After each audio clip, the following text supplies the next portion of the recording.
Saat ditanya Mary Riana tentang Ridwan Kamil, jawaban singkat dari Anies Baswedan adalah bobotoh dan saya Persija. Jawab Anies yang awalnya memicu kebingungan serius dari Mary Riana karena dia mengaku bukanlah pencinta sepak bola, tapi akhirnya memunculkan gelak tawa. Mary Riana pasti menangkap kemana arah dari jawaban Anies Baswedan itu.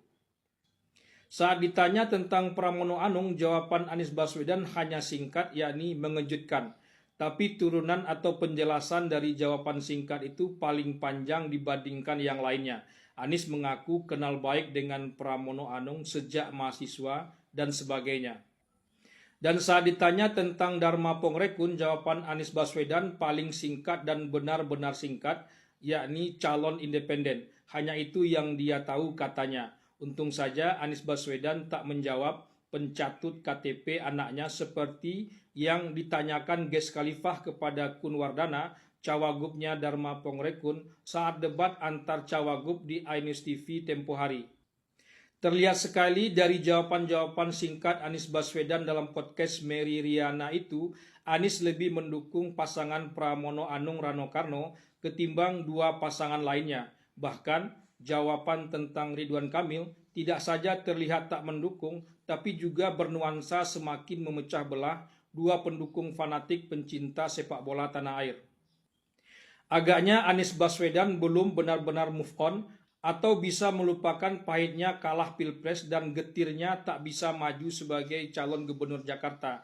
Anies mungkin juga tak mendukung Ridwan Kamil, bukan saja karena partai-partai yang sudah mem-PHP dirinya semua berkumpul di situ, tapi juga karena Ridwan Kamil berpotensi menjadi lawannya pada Pilpres 2029 nanti. Memang sangat visioner seorang Anies Baswedan ini kalau benar seperti itu. Bahkan dua pertanyaan lainnya yang juga diselipkan Mary Riana dalam podcastnya itu, yakni tentang Ahok dan Jokowi, keduanya juga dijawab dengan miring oleh Anies Baswedan. Ahok dijawabnya hanya wakil gubernurnya Jokowi, sebab katanya Ahok baru terkenal luas di tengah masyarakat setelah menjadi wakil gubernurnya Jokowi. Ini sungguh-sungguh menyepelekan seorang Ahok. Dan tak kalah miringnya lagi saat jawaban buat Jokowi adalah family man yang baik. Tentu saja arahnya apalagi kalau bukan soal Gibran dan soal politik dinasti. Entahlah kenapa top of mind seorang Anies Baswedan yang didukung sekitar 40 juta saat Pilpres lalu masih begitu-begitu saja. Banyak juga yang diceritakan Anies Baswedan dalam podcast Mary Riana itu yang hanya merupakan klaim sepihak saja, terutama soal penanganan COVID-19 yang seolah sebagai gubernur Jakarta, Anies Baswedan begitu tepat dan cepat melakukan langkah-langkahnya sebagai seorang gubernur. Sementara pemerintah pusat yang dipimpin oleh Presiden Jokowi seolah lambat dan tak cepat. Padahal semua orang tahu dan kita masih sama-sama hidup pada masa itu bahwa apa yang dilakukan Presiden Jokowi justru terbukti di kemudian hari paling tepat dan dipuji banyak negara karena langkah-langkahnya itu.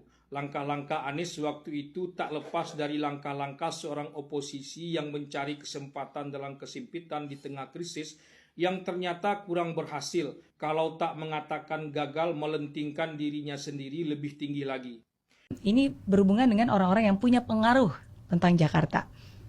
Yang pertama, Pak Ridwan Kamil. Bebotoh Tulen. Okay. Kalau saya Persija. Yang kedua berarti Pak Pramono Anung. Pak Pramono Anung kejutan. Kejutan. Ya kan kejutan kan? Siapa yang pernah mengira? Betul. Jadi Pak Pramono Anung adalah kejutan. Saya kenal dengan beliau udah agak panjang sejak saya zaman masih kuliah. Saya aktif dan dekat berinteraksi dengan beliau sejak masa kuliah. Yang ketiga Pak Dharma Pongrekun. Pak Dharma Pongrekun, calon independen. Itu sih yang saya tahu. Oke. Yang keempat Pak Ahok. Wagubnya Pak Jokowi. Betul nggak?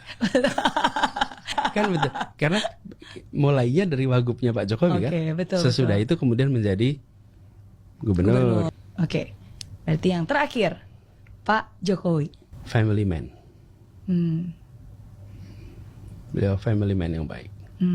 Makanya wajar juga kalau top of mind orang terhadap Anies Baswedan juga tak kunjung membaik. Misalnya Anies Baswedan identik dengan bapak politik identitas Indonesia, atau Anies Baswedan identik dengan seorang yang ambisius, atau yang terbaru saat nama Anies Baswedan dimunculkan orang teringat dengan 11 dari 100. Tapi bukan lagi untuk Prabowo, tapi buat Anies Baswedan itu sendiri. Entahlah.